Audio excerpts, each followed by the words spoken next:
Press note Telangana బ్రాహ్మణ సంక్షేమ పరిషత్ chairman Basavaraju Srinivas మరియు వైస్ చైర్మన్ పొన్నాడ సుబ్రహ్మణ్యం ఎంపిక కావడం హర్షణీయమైనదని చింతపల్లి మంగాపతిరావు, వక్కలంక శ్రీనివాసరావు, గిరిప్రసాద్ శర్మ మీడియాతో మాట్లాడారు.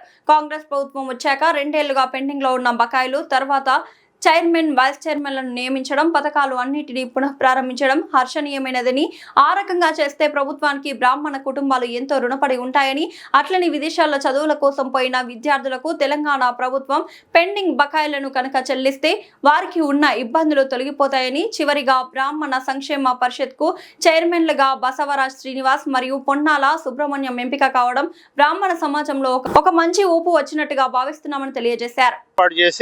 అందరికీ న్యాయం జరిగేలా మరిన్ని పథకాలను తీసుకురావాలని బసవరాజ్ శ్రీనివాస్ చైర్మన్ గారికి విజ్ఞప్తి చేస్తున్నాం. బ్రాహ్మణ సంక్షేమ పరిషత్తుకి చాలా కాలం తర్వాత ఒక అధ్యక్షుడిగా శ్రీ బసవరాజ్ శ్రీనివాస్ గారు నియమించడం చాలా హర్షణీయమైన విషయం. ఎందుకంటే బసవరాజ్ శ్రీనివాస్ గారు సేవా తత్పరుడు, సమాజంలో ఎన్నో కార్యక్రమాలు చేస్తూ తన సొంత డబ్బుతో సమాజ ఉద్ధరణ కోసం గత 30-40 ఏళ్ళుగా కృషి చేస్తున్నటువంటి మంచి వ్యక్తి.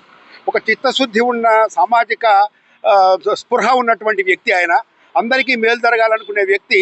ఇవాళ ప్రభుత్వం ఆయన సేవలు గుర్తించి మన బ్రాహ్మణ సంక్షేమ పరిషత్తుకి చైర్మన్గా వారు నిర్మించడం అనేది చాలా సంతోషకరమైన విషయం. వారి ఆధ్వర్యంలో బ్రాహ్మణ సంక్షేమ పరిషత్తులో ఒక నూతన అధ్యాయం మొదలవుతుందని, రాష్ట్రంలో ఉన్న బ్రాహ్మణ్యానికి అంతటికీ కూడా ఒక సువర్ణాధ్యాయం మొదలవుతుందని కూడా మేము భావిస్తున్నాం. ఎందుకంటే బసవరాజ్ శ్రీనివాస్ గారు ఉన్నటువంటి సేవా తత్పరత, ఆయన ఆధ్యాత్మిక శక్తి, ఆయనకి ప్రజల్లో ఉన్నటువంటి మంచి పేరు, ఇవన్నీ కూడా రేపు పరిషత్తుకి ఒక మంచి బలంగా నిలబడతాయని తెలియజేస్తూ, అటువంటి మంచి వ్యక్తిని మరి బ్రాహ్మణ పరిషత్తుకు నియమించినటువంటి ముఖ్యమంత్రి రేవంత్ రెడ్డి గారికి, అదే విశేషించి ముఖ్యంగా మన మంత్రి శ్రీధర్ బాబు గారికి ఈ సందర్భంగా కృతజ్ఞతలు తెలియజేస్తూ, పథకాలన్నింటినీ కూడా రీడిజైన్ చేయవలసిన అవసరం ఉంది. బ్రాహ్మణుల యొక్క ఆర్థిక సామాజిక అవసరాలకు అనుగుణంగా ఏదో పాత పద్ధతులు కాకుండా కొత్త రకమైనటువంటి పద్ధతులతోటి రూపొందించినట్టయితే పథకాలు బ్రాహ్మణ్యానికి ఉపయోగంలోకి వస్తాయి. వాళ్ళు విద్యకి, తర్వాత రాజకీయంగా అనేక రంగాలుగా బ్రాహ్మణుల యొక్క అభివృద్ధి జరగటానికి దోహదపడుతుందని తెలియజేస్తూ మేము ఈ సందర్భంగా ప్రభుత్వానికి కృతజ్ఞత తెలియజేస్తాం. అదేవిధంగా మా మిత్రుడు పొన్నాడ సుబ్రహ్మణ్య ప్రసాద్ గారిని కూడా వారి సేవలను గుర్తించి ఎంతో కాలంగా పార్టీకి వారు చేస్తున్నటువంటి సేవలకి వాళ్ళ గుర్తింపు, ఒక మంచి కార్యకర్త గుర్తింపు ఇచ్చి ఇవాళ ఆయన్ని వైస్ చైర్మన్ చేయడం కూడా చాలా ఉదాహరణ. ఇవాళ చక్కటి టీం వచ్చింది కాబట్టి బ్రాహ్మణ్యానికి చాలా తల ఎత్తుకు తిరిగేటట్టు బ్రాహ్మణ్యం పునర్వైభవంతో వర్ధిల్లుతుందని మేము భావిస్తున్నాం. అందరికీ నమస్కారం.